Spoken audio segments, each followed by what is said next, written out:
बड़ा प्रहार हमारा सीधे गर्दन पर लगा दिया है। हमारा संविधान एक सुरक्षा कवच होता है, हमारी माँ बहनों का हमारे लिए एक सुरक्षा कवच है। इस कवच को जो है खंडन करने का काम किया जा रहा है, लेकिन करवाने वाला व्यक्ति को पहचानना होगा। हमारा एक सर्वोच्च न्यायालय, मैं आदरणीय सर्वोच्च न्यायालय, माननीय सर्वोच्च न्यायालय को मैं दोषारोपण नहीं देना चाहता, क्योंकि करवाने वाला कोई और है, उसे हमें पहचानना होगा। हमें उसे समझना होगा कि जो 2 अप्रैल को जो उन्होंने हमारा आरक्षण को खत्म किया था, एट्रोसिटी को खत्म किया था, और उस एट्रोसिटी में हमारे बहुत सारे साथियों ने शहीद हो गया था।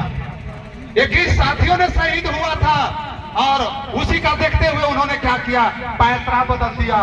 पैतरा बदल करके सुप्रीम कोर्ट का सहारा लिया और हमारा इस 341, 342 अनुच्छेद पर प्रहार किया है। वो हमारे सीने पर प्रहार किया है, मेरे छातियों में तीर मारा है, मेरे छातियों में खंजर मारा है। साथियों, इसे बर्दाश्त नहीं होगा। हम सबको, अगर मैं चेतावनी देना चाहता हूं इस मंच के माध्यम से कि हमारे साथ अगर छेड़छानी की, हमारे भारतीय संविधान के साथ छेड़खानी की, तो हम इस संविधान के खातिर अपने समाज के लिए, अपने भाई के लिए, अपने बहन के लिए इस चौक पर भी हम शहीद होने के लिए तैयार हैं। हमको शहीद होना पड़े तो हम तैयार रहेंगे। साथियों, आप सब इसे हल्के में न लें, आपको समझने की जरूरत है। गहराई से समझिए कि हमारे अधिकार को छीन कौन रहा है, हमारे छीनने को काम कौन कर रहा है। धीरे धीरे भारतीय संविधान को खत्म किया जा रहा है। भारतीय संविधान अगर खोल के हमारे प्रबुद्ध साथी पढ़िए, बहुत सारा अनुच्छेद को जो है संशोधन किया जा रहा है।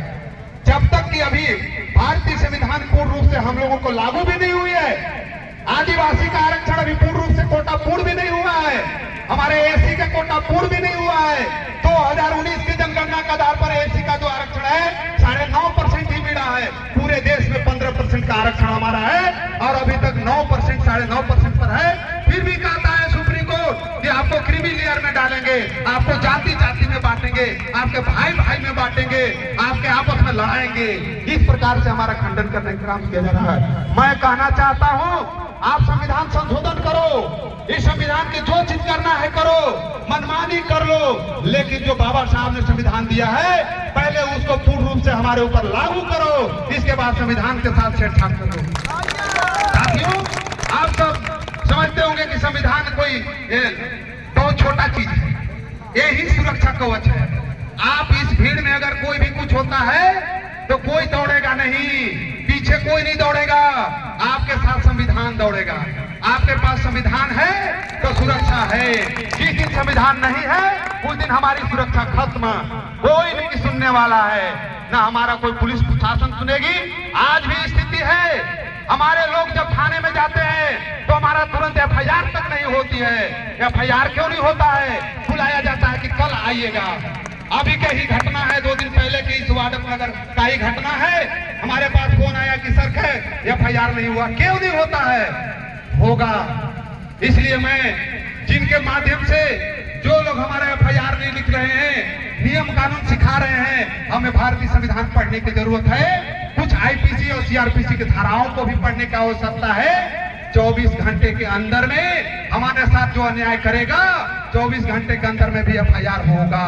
इसलिए भारतीय संविधान को जानना जरूरी है, इसे सुरक्षा करना जरूरी है। जान से भी प्यारा ये हमारा संविधान है। इस वतन को रक्षा करने के लिए हमारे पूर्वजों ने शहीद हुआ, फांसी पर चढ़ा, गोलियां खाई, तोपों के सामने हजारों हजारों खड़े होकर के शहीद हो गए। आज जो 15 अगस्त स्वतंत्रता दिवस 15 तारीख हम लोग मना चुके हैं, उस आजादी में हमारे इस भारत के मूल निवासी ने शहीद हुआ है, अपने अंदर दफन हुआ है, और उस दफन का जो मलाई आज हम लोग खाने के लिए तैयार जब हुए, इस मलाई खाने वाला कोई दूसरा कोई है, हमें भाई भाई में बांट करके खाना चाहता है। तो साथियों, हम सबको जगने की जरूरत है। हम सब SC, ST, OBC माइनॉरिटी के अल्पसंख्यक सभी को मैं आह्वान करना चाहता हूँ, आज हमारी बारी है, कल आपकी भी बारी आएगी। अगर हमारा तमाशा देखते रहेंगे तो कल हमारे भी फूट होगा और आपका भी तमाशा इस प्रकार देखते रहेंगे। साथियों, हम सब भारत के एक मूल निवासी हैं।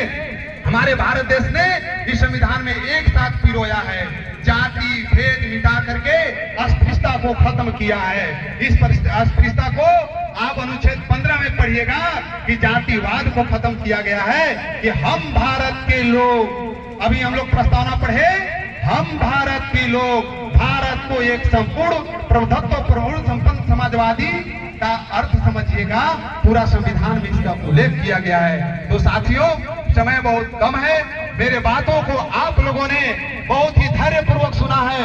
मैं धन्यवाद देता हूं, साधुवाद देता हूं कि आप लोगों ने इस जी ध्यान देंगे मेरे साथियों, मेरे नौजवान साथी मेरे तरफ ध्यान दें। मैं भी एक नौजवान साथी आपके साथ हूं। मैं संभाग के युवा कार्यकारिणी अध्यक्ष आप लोगों के सहयोग से बना हूं और मैं आपके साथ खड़ा हूं। आपके साथ अन्याय होगा, मैं आपके साथ खड़ा रहूंगा। आप लोग शांति का परिचय दें। संविधान को मानने वाले हम सब हैं। संविधान के विरोध में हम लोग कतई काम नहीं करेंगे।